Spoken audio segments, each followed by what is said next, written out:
Imagine a world where you knew that you mattered and you belonged. The people cared about you because we were so darn good at listening to one another, no matter how different we are. That is what Sidewalk Talk is doing by putting listeners on sidewalks all over the world so that we can practice the art of connecting. Join me, founder and director Tracy Rubel, as I interview experts on the fine art of human connection and interview some of our volunteers who've been listening on the sidewalk and even some of the folks that we've listened to. And if you want to volunteer, consider joining us at sidewalk-talk.org.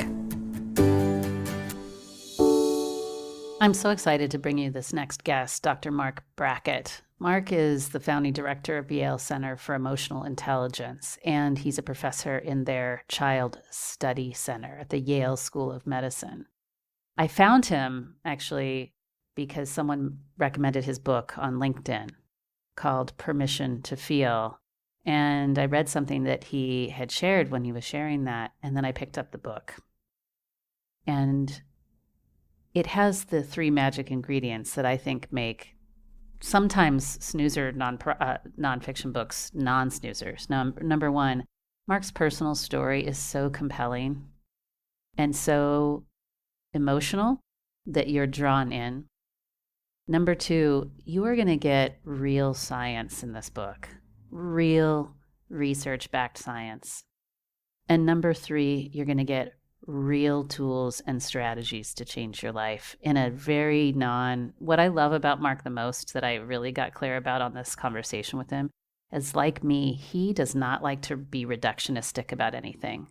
He wants to widen our capacity to feel what we feel and regulate our emotions rather than sort of advocate for some quick fix. And I think that's the real business. It's also clear that he works all over the world with schools in their curriculums and with companies. So without further ado, Dr. Marc Brackett from the Yale Center for Emotional Intelligence.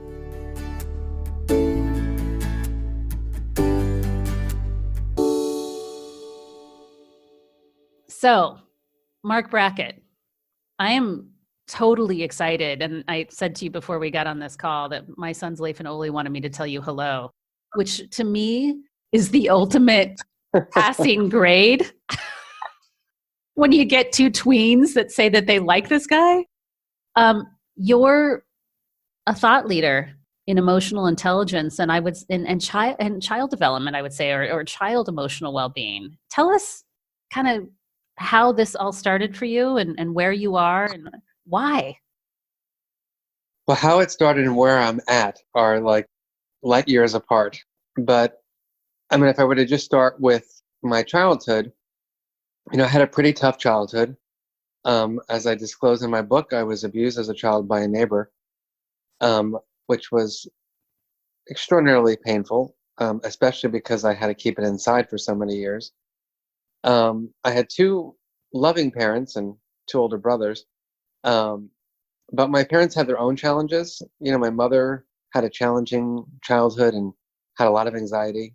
And so, her response was always like, I'm going to have a breakdown. I'm going to have a breakdown. And my father was the opposite. He was kind of a tough guy from the Bronx and essentially just wanted me to be a tough guy, myself. And it was pretty interesting to, for lack of a better word, in terms of having terrible abuse, being bullied in middle school and elementary school, and then having parents who were, I knew they loved me, but they didn't have the emotional skills to connect with me, nor to, help me deal with what I was going through. So that was the beginning days. Fortunately, I had an uncle whose name was Uncle Marvin, and he was my mother's brother, and he would stay with us on the weekends because he was studying for his master's degree near the town where I grew up. And I just was blessed because he was literally writing a curriculum about kids' feelings, and he was a middle school teacher. And so we'd sit in the backyard and have these intense conversations when I was around 13 years old. And honestly, it turned my life around. Mhm. You know what? I think your book came across like Uncle Marvin to my kids. I think that's why they wanted me to say hi to you. Interesting. Yeah. So you're a survivor. So survivorship sort of led to where you are now. It did. I feel blessed that I don't, that survivor to me is a tricky term only because it takes possibly away the amount of interventions that helped me to get to where I am today. Mm. And Yeah. what I mean by that is that A, I had Uncle Marvin. B, I did have loving parents. They didn't know how to deal with me, but they didn't, throw me out in the streets. They did put me into therapy, which was a smart thing to do. I got involved in the martial arts at around 14 years old, and it became a career for me. So I built a lot of my self-esteem and, in that area. I got involved in psychology, in college, and then majored in, you know, uh, psychology, and then went on to get a doctorate in psychology, and have been writing curriculum and running around the world for 25 years trying to get people to talk more about their emotions and learn strategies to regulate them. So I don't like to think about myself as, you know, the best example I have is that people often tell me, well, Mark, if it wasn't for your childhood, you wouldn't be doing what you do today. And I get a little offended by that just because, yes, it's possible, probably even probable. But, although I had terrible circumstances, I had a path forward, through all these different resources and interventions.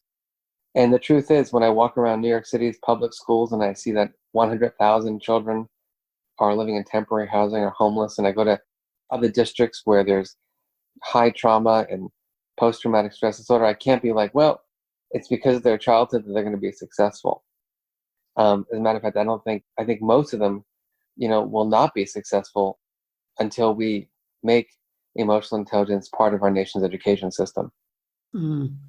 So I hear you saying, look, let's not be reductionistic about this. There's a lot of inputs and it takes effort. And if we get reductionistic, then maybe we take our eyes off the ball in terms of where we need to be putting our effort.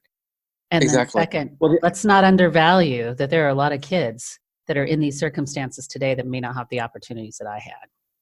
exactly. I think putting the onus on the child is the wrong way to do it, Yeah. right? A kid who is 5 years old who's being abused by a neighbor, right, is not going to figure out how to get out of that. No kidding. Yeah. No. A kid who is being bullied in middle school without the adult intervention is not going to get out of that. And so I just think that we, as the adults who are teaching and raising kids, have to take the responsibility for providing children an adequate education in emotion skills and focus on building positive home and school climates for them. So I'm on board with this.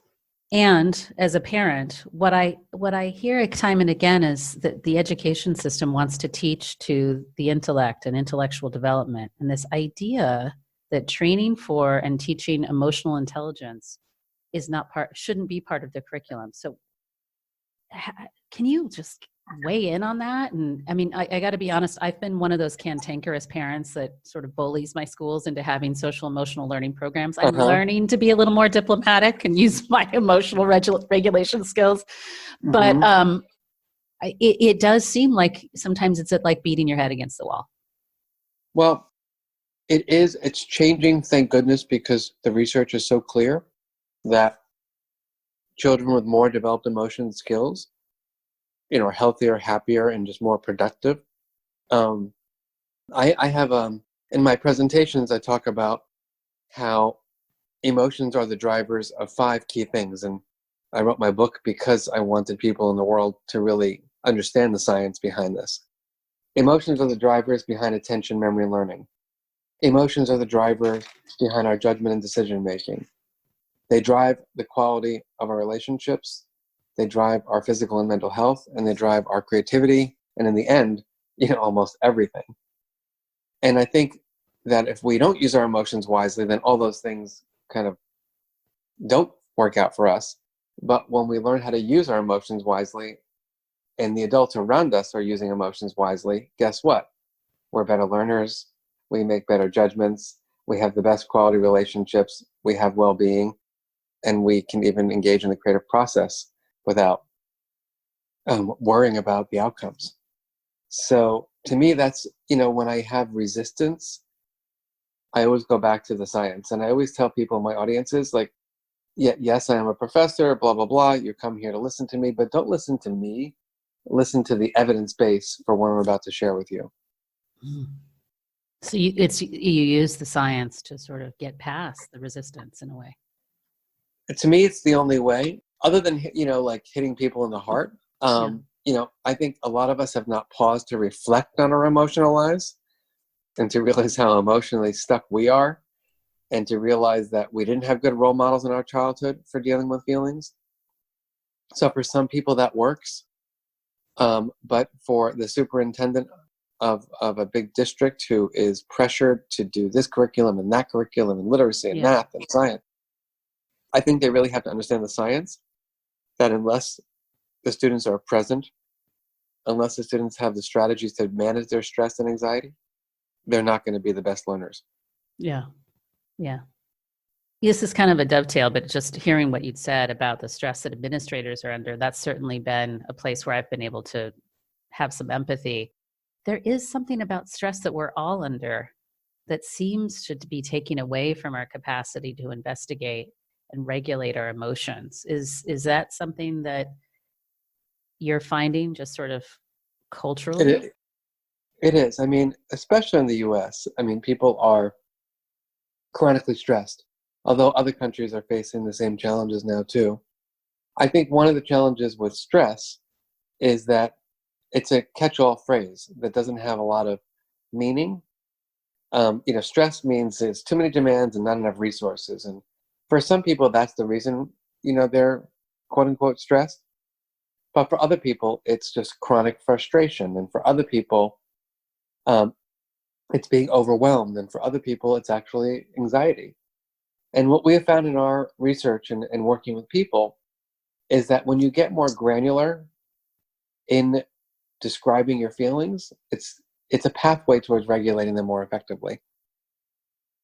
And you talk about this in your book. You have this model called Ruler. And one of the things, I'm still a practicing full-time psychotherapist, and I'm always thinking about regulation. And I'm often considering regulation between me and me, how I'm regulating my emotions on my own, and co-regulation. Because so much of what we do at Sidewalk Talk is relational. We're bringing relationship to bear on our emotional world. And I just want to hear, I've read the book. I'm going to certainly implore all of our listeners to read the book, because not every book that's a nonfiction psychology book am I a fan of. And I'm not just like, giving you strokes, Mark. I really loved this book. I really, really did. Thank you. It had just enough personal story to bring you in, but it had a lot of science to really convince you. And then it had tools. So it kind of was the perfect storm in a way. I appreciate that. Bring us into Ruler, because I think a lot of the listeners that are listening right now, if they don't access the book, what are some things that they can go do tomorrow out on the sidewalk when they're listening to folks? Yeah. To regulate themselves and others. I want to just take a step back first, because the title of my book is Permission to Feel. And I think that's where it begins. People have said, why don't you write a book called Emotional Intelligence or Ruler? And it's because I think at the core, we have to give ourselves and the people that we care about the permission to experience and express all emotions. And I think that's at the core of my work, is that emotions are information. They're data to help us make better choices in life, to get the support we need. And then once we have that permission, I think the second is that we have to become emotion scientists, right? We have to be curious investigators as opposed to harsh judges. And then the skill development can begin. And that's where Ruler comes in, which is both the name of the 5 skills of emotional intelligence, but also the overarching name of our approach to teaching social emotional learning in schools. And so ruler stands for recognizing, understanding, labeling, expressing, and regulating emotion. And the first R is about recognizing my own emotions, recognizing other people's emotions. I recognize my own emotions by paying attention to my thought processes, my physiology, and trying to make meaning out of that. I recognize other people's emotions by making my best attempt to interpret their facial expressions, their body language, their vocal tones, and their behavior. One thing about that is that we are grossly, or I should say, we grossly overestimate our ability in this area. Mm-hmm. So we think we know how people are feeling based on these data, but oftentimes we're wrong because children mask their feelings and we hide our feelings in many interesting and strange ways, which is why the U is about understanding. So what caused you to have these feelings? Where do they come from? Are you feeling angry? Are you feeling disappointed? Those two, by the way, are fascinating to me because in my presentations to well over 1 million people now, I have found that less than 1% of our population actually can distinguish between these emotions. One, they say they're external or internal, but I say, what's the psychological difference? And, disappointment has to do with unmet expectations, where anger has to do with perceived injustice or unfairness. And the reason why that's important is because by understanding where our emotions come from, we can be more accurate at labeling them and therefore communicating them. And that's the R, the U, and the L. It's recognize, understand, label, and they kind of go together to help us make meaning out of our own and other people's emotional lives. And then the E and the R have to do with what we do with our feelings. So expressing emotions, knowing how and when to express the full range of emotions across contexts. And there are so many variables that interact with that ability, like my power status at home or at work or at school, my race and my gender, even my personality. So from micro level variables like introversion to extroversion to macro level cultural variables.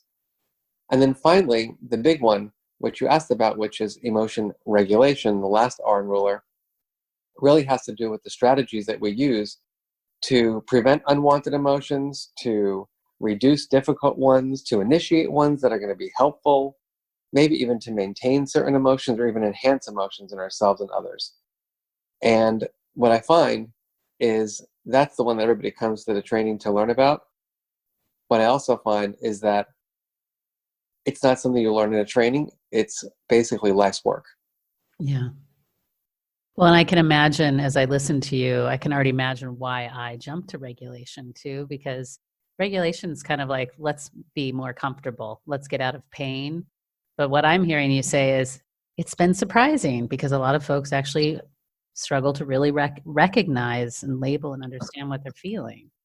So until you can do that, it's can't really shift the discomfort. Well, what happens is that you start using these generic strategies, like yoga or mindfulness, which, by the way, I'm a practitioner of both. But I'm critical of both because I don't think they're the answer to all of life's emotional challenges. I'm with you. And, I haven't seen the research which shows that downward dog reduces college student envy. Which you've talked about a lot, that's a real thing at your university. Yeah. And so I don't know. Yeah. I think that one of the larger challenges that we have in our nation, in the world really, is that we are all looking for quick fixes. Yeah. And I think that part of this work is just acknowledging the complexity of our inner lives and just embracing it and not letting it have so much power over us. Just work with it. Yeah. And recognize that, I have triggers that are unique to me based on my personality and development, and you have ones that are unique to you. And some days I'm going to deal with them well, other days I'm going to look like a lunatic. And it's all okay, as long as we can, we don't do harm to others or ourselves, and we forgive ourselves and apologize to others. It's a journey that we're on. I love how much room you're making for humanity here, right? In a way, some of these reductionistic kinds of methodologies reduce humanity in a way because we're so nuanced and complex. And then the other piece is, hands down, both in my own personal life and in the lives of the psychotherapy clients that I work with, their harsh criticism of their own emotions is perhaps the biggest impediment to them being human, right? And being able to do these curious investigations that you talk about. So I'm just sort of connecting the dots here, Mark, as I reflect Yeah. back. We have feelings about our feelings, Yeah, a and, lot. in psychology, like the technical term is meta emotions. And Mhm. it's the same, like I had, shame about my fear in middle school, you know, like I shouldn't be so afraid, but I am. So now I have even worse, worst, worse self-worth. And you can see how that can just be a vicious cycle, of self-loathing, you know, that's not going to be helpful in any which way. Yeah. So I have a question for you. Sure. How do relationships get involved in this? I mean, how are relationships a part of our own emotional intelligence and our emotion regulation? I mean, you've kind of already alluded to some aspects of it when you talk about Uncle Marvin. Yep. But I want to learn from you about how we can be better stewards of emotional intelligence when we're sitting out there on public sidewalks offering to listen to people. I think, the first step in all this is be the emotion scientist, not the emotion judge. And that Mhm. means for yourself and for other people. Like, just get out of attributing emotions to people, get out of assuming you know how people feel, get out of labeling feelings for other people, and get into learner mode. Mhm. Um, that to me is like the real kind of the mindset that we have to live by for this work. Yeah. I think the second is we have to be role models, like for our children especially, right? We can't say, calm down, with that kind of vocal tone, Well, we're right? not calm. Yeah. Or, focus, and then we go back on our telephone. I Mhm. saw that on a train recently. The mother was yelling at her kid to focus, but meanwhile she was so distracted. It was out of a freaking movie. Focus, sit down. And then she went back on her phone and was, totally not paying attention to her kid, but yet she wanted her kid to be focused. Yep. So we have to be self-aware enough to acknowledge whether or not we're the role models or not. Mhm. And as at work, at home, at school, right, our kids and our colleagues are watching us, they're listening to us, and they're learning from us. Yeah. And so to me, that's the ultimate second step, which is really great self-awareness in terms of being the role model. I think another step is providing unconditional support for how people feel. That, going back to the judge piece, is that all emotions are information. And I think a lot of us, especially for those of us who are parents, if you, like for my father, I realized that he was, because I was not a tough guy like he was, Yeah. I realized that brought up so many emotions for him, based on the way he saw the world. Yeah. And I wasn't matching what he thought, I should be. And I think that is what caused my father to be so aggressive with me, Mm. because he was basically afraid that I was going to, I mean, this is something I don't share very frequently, but when I was in high school, my father and I went out for a cup of coffee or something. And he's like, son, I used to beat kids up like you. And I'm like, Dad, you got, come on. Like, I'm not sure that, like, that's the way that's like the phrase to make us feel more connected. Um, Thanks, Dad. yeah. And I don't think my father was doing his best. But my point is that that was an underlying theme, that he was living with. And so, but he had no emotional intelligence skills. So he didn't know to like take his breath and reframe his, what he was going to say, and encourage me to do X, Y, or Z, or just Mhm. acknowledge the fact that I'm not going to be him. Right. And that's okay. Like there is not one model for success. So I think that's another piece of it, is this kind of unconditional acceptance of our children's, our colleagues' emotion states. Emotions are emotions. They're not fixed. They're not things to fix. They're things to manage. You're Yeah. speaking our language. That's a big Yeah. part of our. I get into a little bit of fisticuffs with some of our volunteers who have some desire to fix, right? Mm-hmm. Because they would like the rewards of feeling like they had helped someone, and our stance is that it's a practice. That what we're doing out there is we're practicing really sitting in our humanity and really befriending somebody's experience. And I said, our goal is to not necessarily have someone feel better after they sit down. Most of the time, when you're super open and unconditional, people do, right? But we're interested in somebody feeling like there's space for them. And Exactly. sometimes I think even psychology gets that wrong. I still feel like there's a mechanization of the human psychology that gets a little far afield from what you're describing here when you say unconditional support.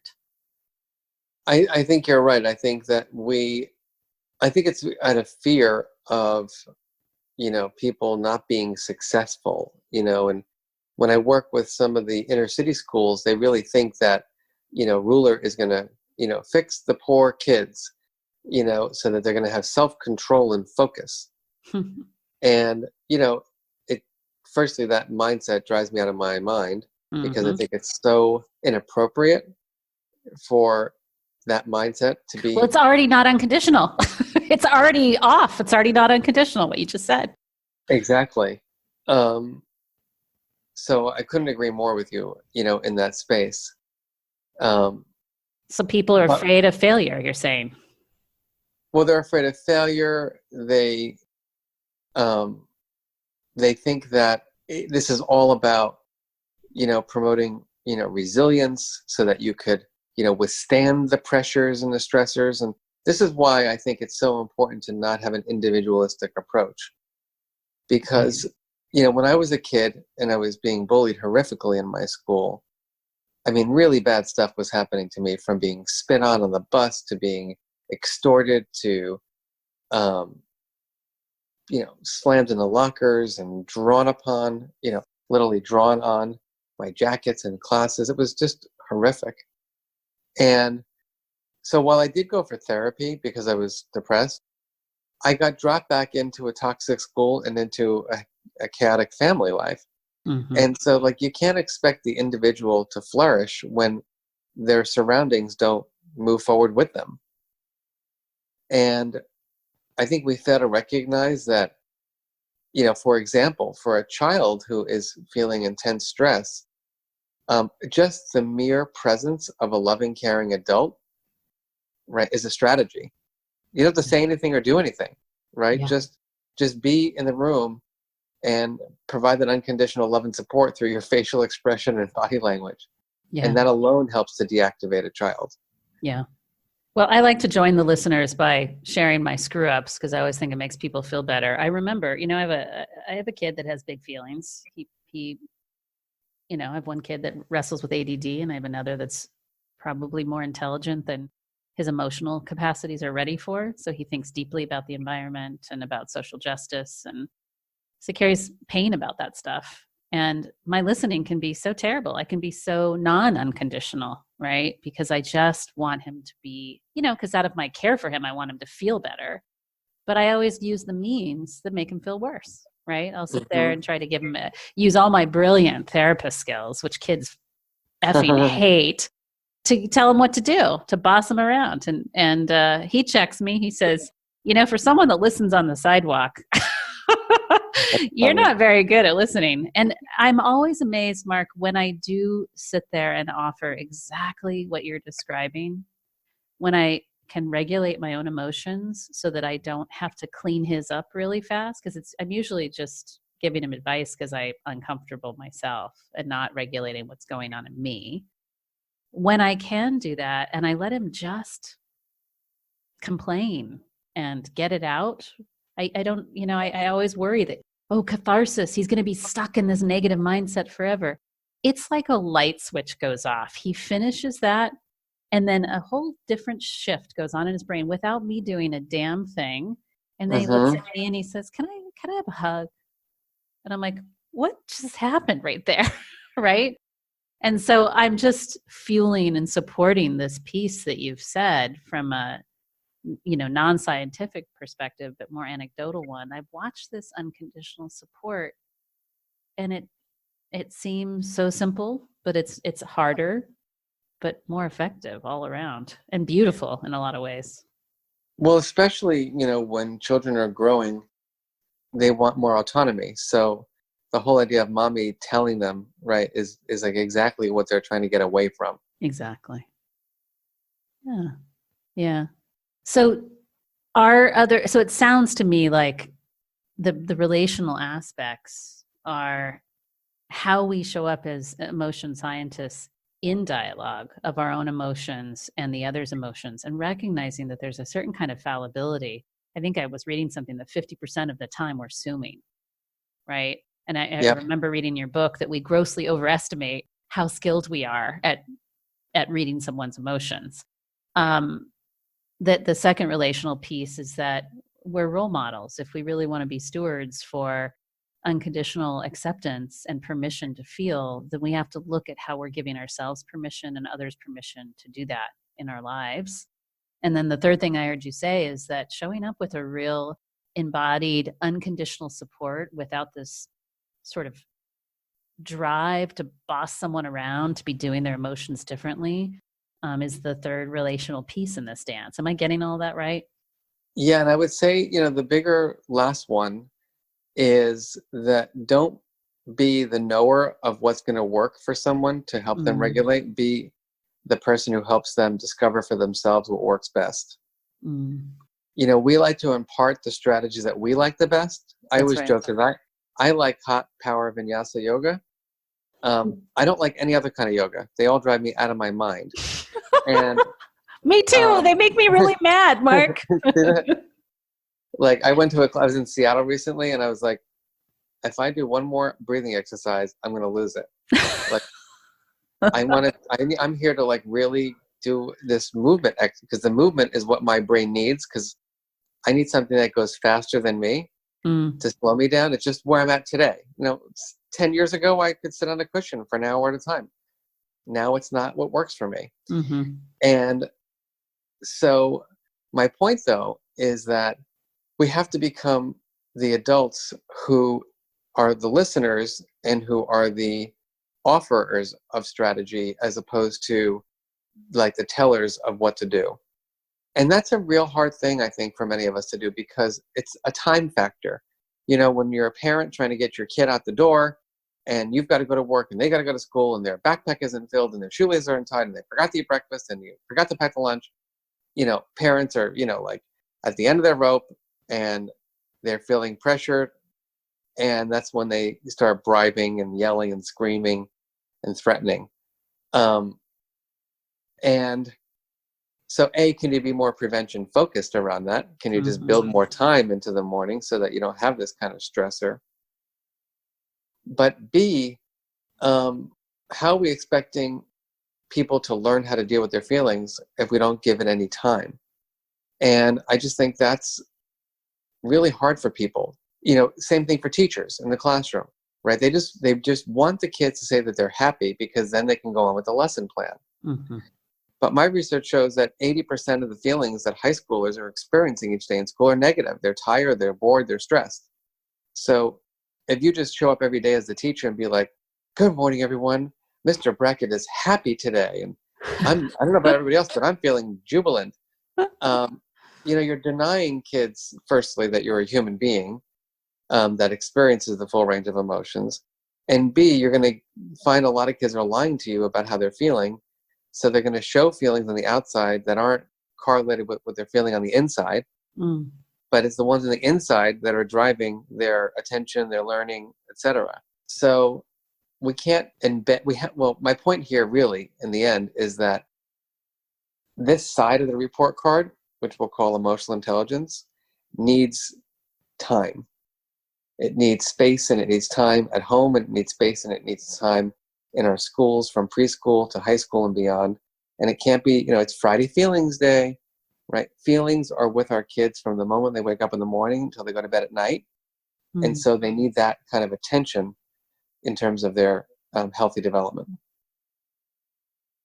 Man, I could talk to you all day long.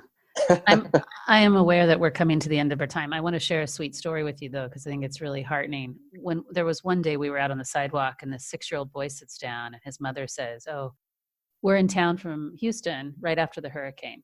And she said, "We came to San Francisco." At the time I was in San Francisco, just to get a break because it's been really stressful. And the little boy was the one that wanted to sit down and talk. And to your point about having humility as the offerer, to follow the lead of what this person, in this case a child, knew he needed. And our listener was beautiful. He didn't impose anything. And what the boy said is just, "I'm going to say a word and I just want you to rhyme whatever I say." And that's all he wanted to do for 10 minutes. And he was so happy. I think I can imagine, I'm assuming, but it probably felt really good for him to be in charge of something in the middle of the chaos that he just came out of a big storm. Of course. So it was very sweet. If I find a picture, the mom let us take a picture. I'll send you a picture after we're done talking today because it was adorable. So last question, because I know we're at the end of our time. And again, an immense amount of gratitude for your work in the world. I would have been the upstander. I was one of those weird kids that whenever someone was getting bullied, even though I was a scrawny cross-country runner, I've been punched a few times and gotten in trouble because I would put myself in the middle of that shit and really create and I think I still do that a little bit. I think that's why I listen on the sidewalk, right? Still in me. But what last parting piece of wisdom or wish, this is an opportunity to speak directly to the Sidewalk Talk volunteers, would you impart to them, a wisdom or wish, as your closing statement, Marc? Well, I wish that they give themselves and the people they love and care about the permission to feel all emotions. I wish them to become emotion scientists and not emotion judges. And I wish that they give themselves the permission to practice and learn these skills and refine them throughout their whole lives, because this life we live is an emotional roller coaster. Beautiful.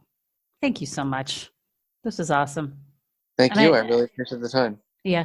All right. Onward. I'll let you get on with your day. Ellen scheduled us 40 minutes, so appreciate it, Marc. All right. I'm off to the airport. All right. Travel safe. Thank you so much. Have a great day. You too. Bye. Thank you for being here and listening to this episode of the Sidewalk Talk podcast. If you like what you heard, tell your friends, tell your family, like and comment on the podcast publisher that you're listening from, and subscribe. This will help us get the word out about changing our culture to one of connection.